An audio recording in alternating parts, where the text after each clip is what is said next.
Dicas para acelerar o seu processo de cidadania italiana. Se você quer saber como acelerar o seu processo de forma segura, dentro da lei e sem correr riscos, não pule esse vídeo.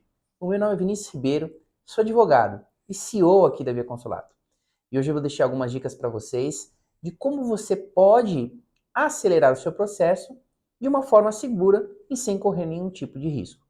Bom, gente, inicialmente, antes de eu começar aqui dando as dicas para vocês, é importante lembrar que o processo de cidadania, né, ele segue requisitos, ele segue regramentos. E não existe nenhum tipo de milagre que possa fazer com que seu processo ele seja antecipado para 1, 2 meses, 3 meses, por exemplo, tá? O próprio nome já diz processo, e o processo ele deve ser seguido e cumprido. O que você pode fazer aqui, gente, e é por isso que eu faço esse vídeo, é você evitar que o seu processo ele perdure mais que o tempo necessário. Ou seja, o tempo razoável de um processo, isso é apenas um exemplo, o ideal seria que ele perdurasse ali 6 meses ou um ano. O que você vai fazer é que o seu processo ele corra dentro desse prazo e que esse prazo ele não se estenda, por exemplo, para mais de um ano, né? Porque que esse prazo ele não dobre, por exemplo. E aqui eu vou começando falando sobre aqueles que desejam fazer o seu processo de cidadania italiana pela forma administrativa na Itália. Isso se estende, aos demais processos feitos no consulado aqui no Brasil e feitos no Poder Judiciário italiano? Sim, também. Se estendem para ambos os processos. Mas é importante eu ressaltar aqui para quem vai fazer o processo na Itália o porquê. Vamos lá, gente. A primeira dica aqui, para você que está fazendo o teu processo, o que eu posso fazer para acelerar o meu processo? E diz aí, né? Você que está me perguntando aí, então tá, me fala aí qual que é a fórmula mágica. Gente, não tem fórmula mágica, tá?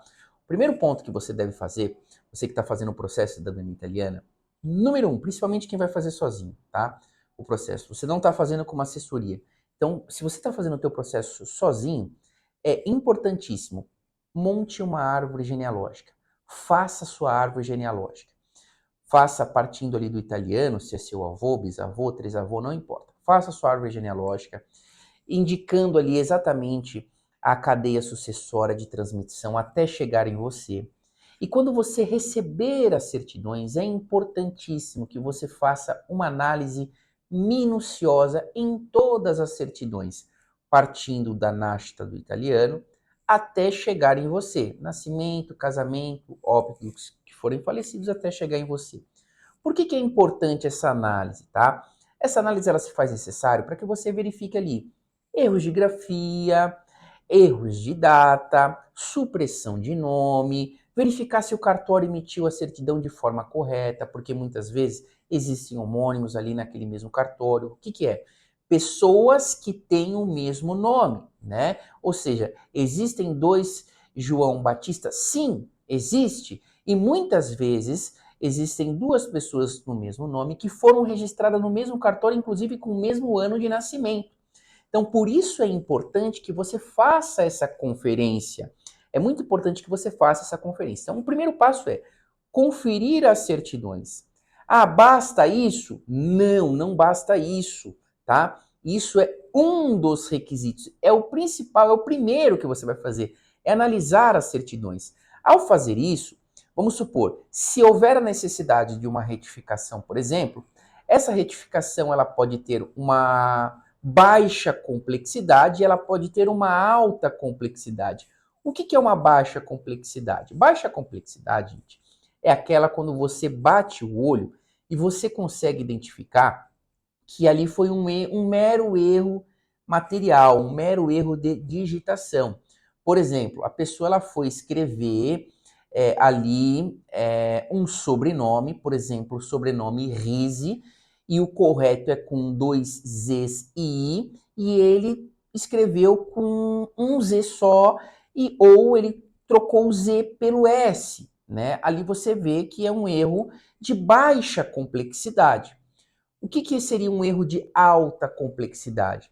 aquele que gera dúvidas ao identificar se aquela pessoa trata-se dela mesma. Isso acontece quando? Quando nós temos a supressão de nome. Por exemplo, não constou o nome do pai, não constou o nome da mãe, não constou o nome dos avós, em outra certidão constou. Falou que ele era, por exemplo, não tem a certidão de casamento, né? E aí acredita-se que ele não era casado, só que no óbito fala que ele era casado. Então, o erro de idade, por exemplo, casou-se com 32 anos e na verdade tinha 26. Então, são outros apontamentos que devem ser analisados com mais profundidade. Obviamente, você vai ter um profissional que vai fazer isso para vocês. Vamos supor que você esteja fazendo sozinho. Identificou que tem um erro, você pode fazer essa retificação você sozinho diretamente no cartório. Então, você vai solicitar essa retificação e o cartório ele vai falar, corrijo ou não corrijo. Normalmente, se é de baixa complexidade, o cartório ele faz a retificação. Se for um erro cometido pelo próprio cartório, ou seja, o cartório errou, não com base nas informações que foram passadas para ele, mas ele errou porque foi apresentar um documento correto e o cartório errou. O próprio oficial do cartório corrige de ofício. Basta você sinalizar para ele. Ele corrige de ofício, sem que tenha requerimento. Você aponta, ele fala, realmente, de fato, aqui houve um erro. Por exemplo, nas novas certidões, saem ali até o número do CPF, né? Normalmente hoje o filho ele já é registrado e às vezes até já sai ali com o número do CPF. Então, às vezes ele errou, um erro de digitação. Se você for no cartório e apontar, olha, o CPF não é esse, o cartório vai fazer o quê? Vai corrigir de ofício, sem que você tenha que fazer um processo de retificação, um requerimento, um pedido, tudo aquilo, tá? Então, feita essa primeira análise, gente, essa é a primeira dica. Feita essa primeira análise, parou aí? Não, não parou aí.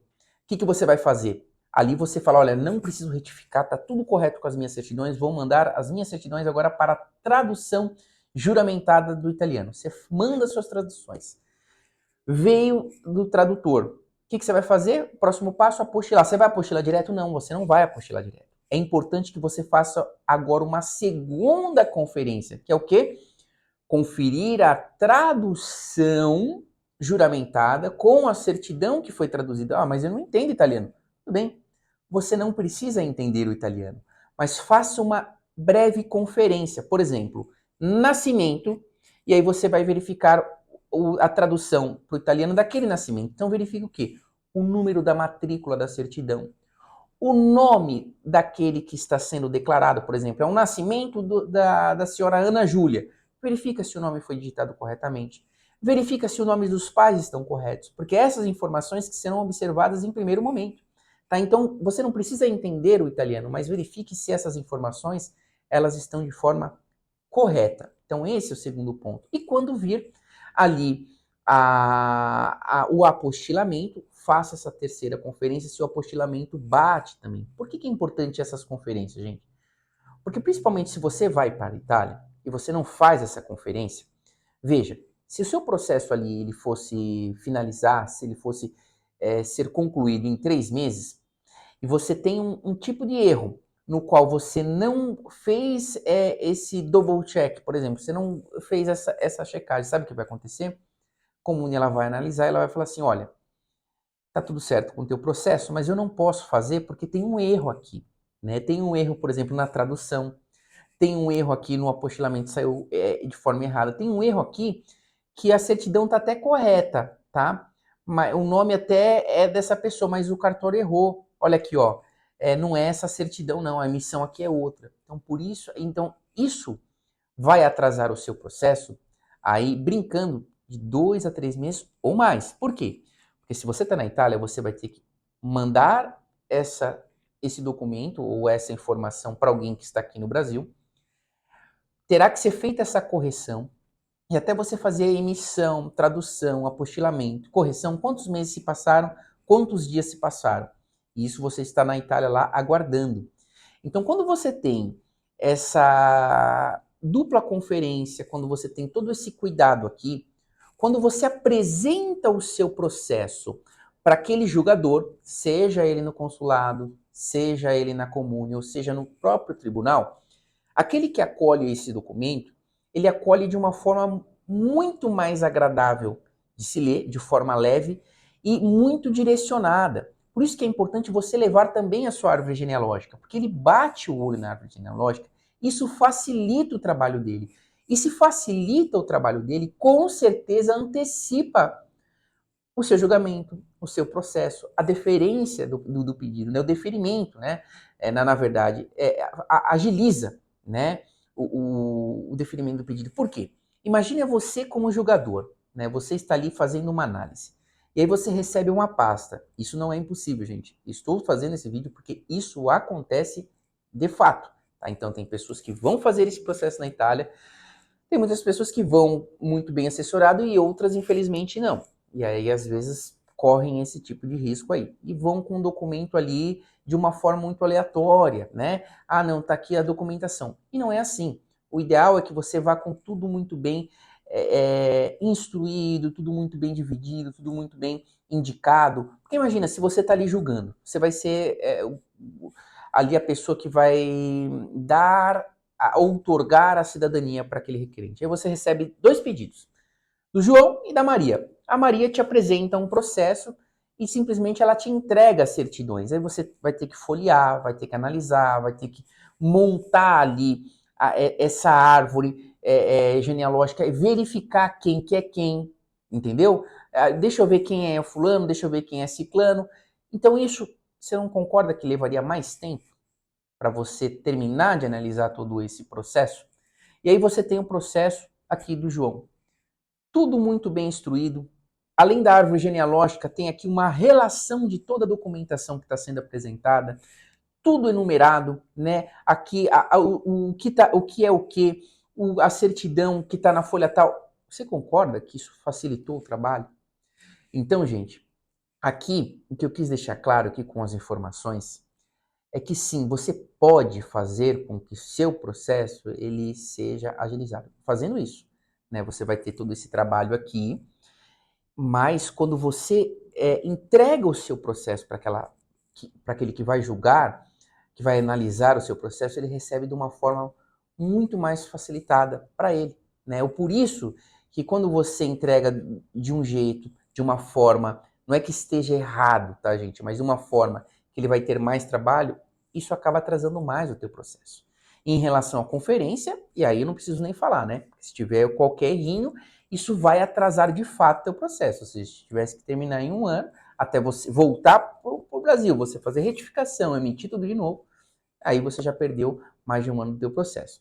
Espero que tenham gostado da dica e até a próxima.